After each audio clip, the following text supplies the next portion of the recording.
ಮೈಸೂರಿನ ಚಾಮರಾಜ ಕ್ಷೇತ್ರದಲ್ಲಿ ಫೆಬ್ರವರಿ 8ರಂದು ಕನ್ನಡ ಸಾಹಿತ್ಯ ಸಮ್ಮೇಳನ ನಡೆಯಲಿರುವ ಹಿನ್ನೆಲೆಯಲ್ಲಿಂದು ಪ್ರಚಾರ ರಥಕ್ಕೆ ಶಾಸಕ ಹರೀಶ್ ಗೌಡ ಚಾಲನೆ ನೀಡಿದರು. ಮೈಸೂರು ವಿಶ್ವವಿದ್ಯಾಲಯದ ಕುವೆಂಪು ಪ್ರತಿಮೆಯ ಮುಂಭಾಗ ಪ್ರಚಾರ ರಥಕ್ಕೆ ಚಾಲನೆ ನೀಡಿ ಮಾತನಾಡಿದ ಹರೀಶ್ ಗೌಡ, ಚಾಮರಾಜ ಕ್ಷೇತ್ರದಲ್ಲಿ ಅತಿ ಹೆಚ್ಚಿನ ಸಾಹಿತಿಗಳಿದ್ದಾರೆ. ಚಾಮರಾಜ ಕ್ಷೇತ್ರದಲ್ಲಿ ಕನ್ನಡ ಸಾಹಿತ್ಯ ಸಮ್ಮೇಳನ ಆಯೋಜನೆ ಮಾಡಿರುವುದು ಖುಷಿಯ ವಿಷಯ.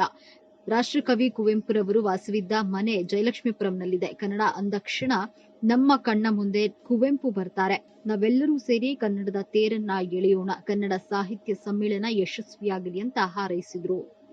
ವಿಧಾನಸಭಾ ಕ್ಷೇತ್ರದಲ್ಲಿ ಸಾಹಿತಿಗಳು ಹೆಚ್ಚಿನ ರೀತಿಯಲ್ಲಿ ಇರೋದ್ರಿಂದ ವಾಸ ಮಾಡ್ತಾ ಇರೋದು, ಕಾದಂಬರಿಕಾರರಾಗ್ಬೋದು, ಕವಿಗಳಾಗ್ಬೋದು, ಮತ್ತು ಅಂಕಣಕಾರರುಗಳಾಗ್ಬೋದು, ಸುಮಾರು ನಮ್ಮ ಮೀಡಿಯಾ ರಿಪೋರ್ಟರ್ಗಳು ರವಿಕುಮಾರ್ ಅವರು ಇರ್ಬೋದು, ಇನ್ನೊಬ್ಬರು ಮೋಹನ್ ಕುಮಾರ್ ಅಂತ ಅಂದ್ಬಿಟ್ಟು ಯಾದಗಿರಿಲಿ ಹೆಚ್ಚು ಕಡೆ ವಂಸಿ ಪ್ರಸನ್ನ ಅವರಿರ್ಬೋದು, ಮತ್ತು ತೇಜಸ್ವಿ ಅವರಿರ್ಬೋದು, ಸುಮಾರು ಜನ ಮತ್ತು ಇವತ್ತು ಪಬ್ಲಿಕ್ ಟಿವಿಯ ರಂಗನಾಥ್ ಅವ್ರನ್ನೂ ಸಹ ನಮ್ಮ ಚಾಮರಾಜ ವಿಧಾನಸಭಾ ಕ್ಷೇತ್ರಕ್ಕೆ ಸಂಬಂಧಪಟ್ಟಂಥ ವ್ಯಕ್ತಿ. ಈ ಥರದ್ದು ಮಹಾನ್ ವ್ಯಕ್ತಿಗಳು ನಮ್ಮ ಚಾಮರಾಜ ವಿಧಾನಸಭಾ ಕ್ಷೇತ್ರದಲ್ಲಿ ಇದ್ದಂಥವ್ರು. ಇದೆಲ್ಲದಕ್ಕಿಂತ ಮಿಗಿಲಾಗಿ ಈ ಗಂಗೋತ್ರಿ ಕ್ಯಾಂಪಸ್ನನ್ನು ಕಟ್ಟಿದಂಥ ಮೈಸೂರು ವಿಶ್ವವಿದ್ಯಾನಿಲಯ ಉನ್ನತ ಮಟ್ಟಕ್ಕೆ ಹೋಗೋದಕ್ಕೆ ಎಲ್ಲ ಥರದ್ದು ಸಹಕಾರವನ್ನು ಕೊಟ್ಟು ಅವತ್ತು ಕೆಲಸ ಮಾಡಿದಂಥ ನಮ್ಮ ರಾಷ್ಟ್ರಕವಿ ಕುವೆಂಪು ಅವ್ರನ್ನೂ ಸಹ ವಾಸ ಮಾಡ್ತಾಯಿದ್ದು ಚಾಮರಾಜ ವಿಧಾನಸಭಾ ಕ್ಷೇತ್ರದಲ್ಲಿ ಉದಯರವಿ ಅನ್ನುವ ಮನೆಯಲ್ಲಿ ಜಯಲಕ್ಷ್ಮೀಪುರಮಲ್ಲಿ. ಅವರಾದ ನಂತರ ಸುಮಾರು ಜನ ಫಿಲಮ್ ಆ್ಯಕ್ಟರ್ಸ್ಗಳು, ಎಂ ಪಿ ಶಂಕರ್ ಇರ್ಬೋದು, ವಿಷ್ಣುವರ್ಧನ್ ಅವರು ಇರ್ಬೋದು, ಇವರೆಲ್ಲರೂ ನಮ್ಮ ಚಾಮರಾಜ ವಿಧಾನಸಭಾ ಕ್ಷೇತ್ರದಲ್ಲಿ ಸಂಬಂಧಪಟ್ಟಂಥ ವ್ಯಕ್ತಿಗಳು.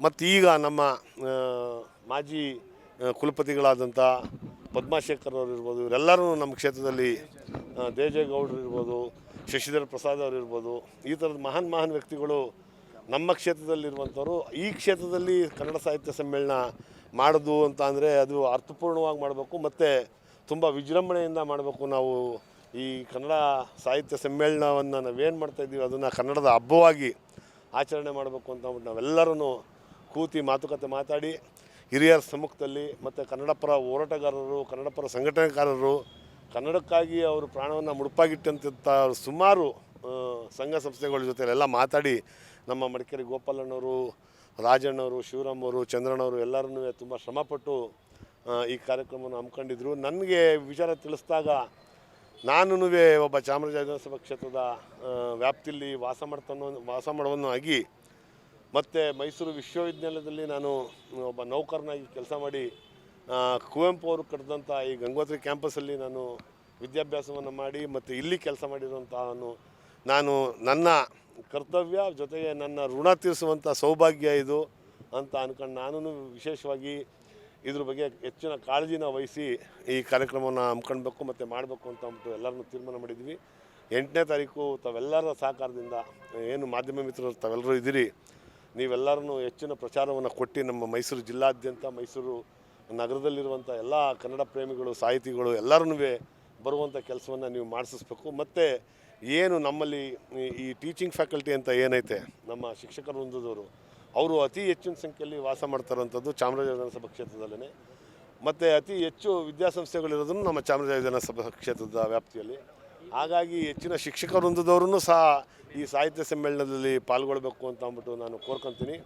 ಮತ್ತು ನಮ್ಮ ಯಾರು ಇವತ್ತು ರಾಜಕಾರಣಿಗಳು, ಶಾಸಕರುಗಳಿದ್ದಾರೆ, ಎಂ ಪಿಗಳಿದ್ದಾರೆ, ಅವ್ರನ್ನೆಲ್ಲರೂ ಇನ್ವೈಟ್ ಮಾಡುವಂಥ ಕೆಲಸನ, ಆಹ್ವಾನಿಸುವಂಥ ಕೆಲಸನ ನಮ್ಮ ಈ ಕನ್ನಡ ಸಾಹಿತ್ಯ ಸಮ್ಮೇಳನದ ನಗರ ಘಟಕದ ಅಧ್ಯಕ್ಷರು ಮತ್ತು ಸಾಹಿತ್ಯ ಪರಿಷತ್ನ ಅಧ್ಯಕ್ಷರುಗಳೆಲ್ಲರೂ ಸೇರಿ ಮಾಡ್ತಾರೆ. ನಾನು ವೈಯಕ್ತಿಕವಾಗಿ ಅವ್ರಿಗೆಲ್ರಿಗೂ ಸ್ವಾಗತ ಮಾಡ್ತೀನಿ.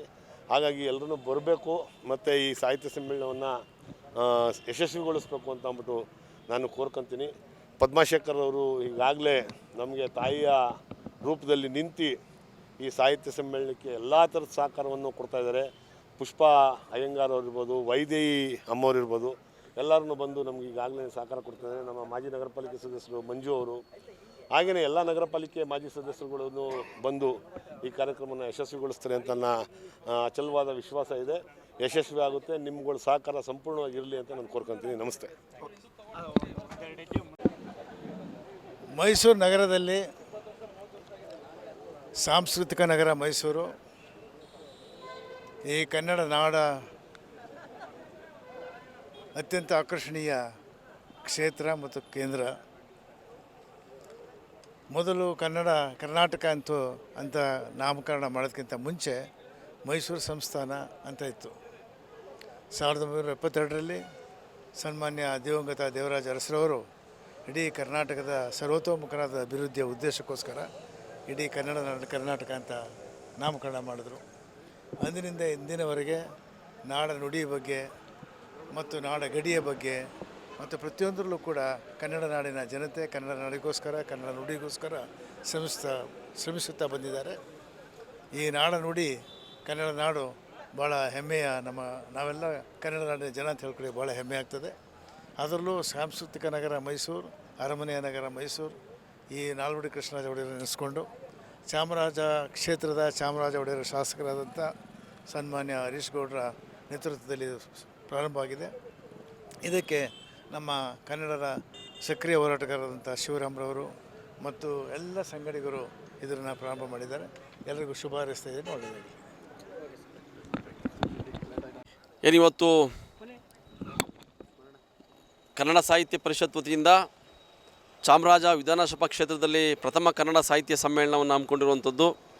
ಆ ಸಮ್ಮೇಳನದ ಪೂರ್ವಭಾವಿಯಾಗಿ 8ನೇ ತಾರೀಕು ಫೆಬ್ರವರಿ ಕಲಾಮಂದಿರದಲ್ಲಿ ಭಾಳ ಅತ್ಯಂತ ಅರ್ಥಪೂರ್ಣವಾಗಿ ವಿಜೃಂಭಣೆಯಿಂದ ಸಾಹಿತ್ಯ ಸಮ್ಮೇಳನವನ್ನು ಮಾಡ್ತಾ ಇರುವಂಥದ್ದು. ಒಂದು ಜಿಲ್ಲಾ ಮಟ್ಟದ ಸಮ್ಮೇಳನ ಮಾಡೋ ರೀತಿಯಲ್ಲಿ ಆ ರೀತಿಯಲ್ಲಿ ಮಾಡ್ತಾ ಇರುವಂಥದ್ದು. ಅದಕ್ಕೆ ಪೂರ್ವಭಾವಿಯಾಗಿ ಇವತ್ತು ಒಂದು ರಥಕ್ಕೆ ಪ್ರಚಾರ ವಾಹನಕ್ಕೆ ಚಾಲನೆ ಕೊಡಬೇಕು ಅಂತೇಳಿ ಆ ಪ್ರಚಾರ ರಥವನ್ನು ಇವತ್ತು ನಾವು ಚಾಲನೆ ಕೊಡೋದ್ರ ಮೂಲಕ ಅದಕ್ಕೆ ಹೆಚ್ಚು ಪ್ರಚಾರವನ್ನು ಕೊಡಲಿಕ್ಕೆ, ಕನ್ನಡ ಜಾಗೃತಿಯನ್ನು ಮೂಡಿಸಲಿಕ್ಕೆ, ಕನ್ನಡದ ಅರಿವನ್ನು ಮೂಡಿಸಲಿಕ್ಕೆ ಇವತ್ತು ನಾವು ಚಾಲನೆ ಕೊಟ್ಟಿರುವಂಥದ್ದು. ಇಲ್ಲಿ ಭಾಳ ಪ್ರಮುಖವಾಗಿ ನಗರ ವ್ಯಾಪ್ತಿನಲ್ಲಿ ಕನ್ನಡ ಸಾಹಿತ್ಯ ಸಮ್ಮೇಳನಗಳು ಮಾಡ್ತಿರುವಂಥ ಉದ್ದೇಶ ಏನಂತಂದರೆ ಇವತ್ತು ಗ್ರಾಮೀಣ ಪ್ರದೇಶಕ್ಕಿಂತ ಹೆಚ್ಚಾಗಿ ನಗರ ಪ್ರದೇಶಗಳಲ್ಲಿ ಕನ್ನಡಕ್ಕೆ ಅಪಾಯ ಮತ್ತು ಆತಂಕ ಇರುವಂಥದ್ದು. ಸೊ ಆ ಕಾರಣಕ್ಕೆ ನಗರ ಪ್ರದೇಶದ ನಿವಾಸಿಗಳಲ್ಲಿ ಜಾಗೃತಿಯನ್ನು ಮೂಡಿಸಬೇಕು, ಕನ್ನಡ ಅರಿವನ್ನು ಮೂಡಿಸಬೇಕು, ಕನ್ನಡ ಅಭಿಮಾನವನ್ನು ಮೂಡಿಸಬೇಕು ಅನ್ನೋ ಉದ್ದೇಶದಿಂದ ವಿಧಾನಸಭಾವಾರು ನಾವು ಸಾಹಿತ್ಯ ಸಮ್ಮೇಳನಗಳನ್ನ ಮಾಡ್ತಾ ಇರುವಂಥದ್ದು. ಈಗಾಗಲೇ KR ಕ್ಷೇತ್ರದಲ್ಲಿ ಹೋದ ವರ್ಷ ಮಾಡಿದ್ದೇವೆ. ಈ ಬಾರಿ 8ನೇ ತಾರೀಕು ಚಾಮರಾಜ ವಿಧಾನಸಭಾ ಸಮ್ಮೇಳನವನ್ನು ಮಾಡ್ತಾಯಿದ್ದೇವೆ. ನಂತರ KR ಕ್ಷೇತ್ರದ್ದು ಕೂಡ ಮುಂದಿನ ದಿನಗಳಲ್ಲಿ ಮಾಡ್ತೇವೆ. ಆ ಕಾರಣಕ್ಕಾಗಿ ಈ ಸಮ್ಮೇಳನಕ್ಕೆ ಎಲ್ಲ ಅತ್ಯಂತ ಯಶಸ್ವಿಯಾಗಿ ಎಲ್ಲ ಭಾಗವಹಿಸಬೇಕು ಅಂತೇಳಿ ಈ ಮೂಲಕ ನಾನು ಧನ್ಯವಾದಗಳನ್ನ ಮತ್ತು ಮನವಿಯನ್ನು ಮಾಡ್ತೇನೆ. ಈ ಕ್ಷೇತ್ರದ ಭಾಳ ವಿಶೇಷವಾಗಿ ಈ ಕಾರ್ಯಕ್ರಮದ ಉದ್ಘಾಟನೆಯನ್ನು ಎಂ ಕೃಷ್ಣೇಗೌಡರು ಮಾಡ್ತಾ ಇದ್ದಾರೆ, ಸಾಹಿತಿಗಳು, ಮತ್ತು ಅಧ್ಯಕ್ಷತೆಯನ್ನು ನಮ್ಮ ಉಸ್ತುವಾರಿ ಸಚಿವರಾದಂಥ HC ಮಾದೇವಪ್ಪ ಅವರು ವಹಿಸ್ತಾ ಇದ್ದಾರೆ.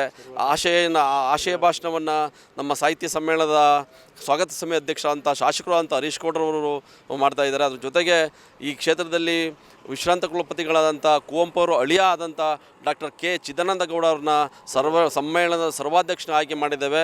ಅವತ್ತು ಕಲಾ ತಂಡದೊಂದಿಗೆ ಕೋಟೆ ಅರಮನೆ ಆಂಜನೇಯ ಸ್ವಾಮಿ ದೇವಸ್ಥಾನದಿಂದ ಅವರ ಮೆರವಣಿಗೆಯನ್ನು ದಂಪತಿಗಳ ಸಮ್ಮತಿ ಕುವೆಂಪು ಅವ್ರ ಮಗಳು ತಾರಿಣಿ ಮತ್ತು ಡಾಕ್ಟರ್ ಚಿದಾನಂದ ಗೌಡರ ದಂಪತಿಗಳನ್ನ ಮೆರವಣಿಗೆಗಳ ಮೂಲಕ ಕಲಾಮಂದಿಗೆ ಕರ್ಕೊಂಬರ್ತೇವೆ. ಹಿಂಗೆ ಇನ್ನೂ ಭಾಳಷ್ಟು ಸಾಹಿತಿಗಳು, ಚಿಂತಕರು ಈ ಒಂದು ಸಮ್ಮೇಳನದಲ್ಲಿ ಭಾಗವಹಿಸ್ತಾರೆ. ಇದಕ್ಕೆ ಸಂಪೂರ್ಣವಾಗಿ ಸಹಕಾರವನ್ನು ಈ ಕ್ಷೇತ್ರದ ಶಾಸಕರಾದಂಥ ಹರೀಶ್ ಗೌಡರು ಭಾಳ ಯಶಸ್ವಿಯಾಗಿ ಮಾಡಲಿಕ್ಕೆ ಭಾಳ ಬೆಂಬಲವಾಗಿ ನಿಂತಿದ್ದಾರೆ. ಅವ್ರಿಗೂ ಕೂಡ ನಾನು ಧನ್ಯವಾದಗಳನ್ನ ಹೇಳ್ತೇನೆ.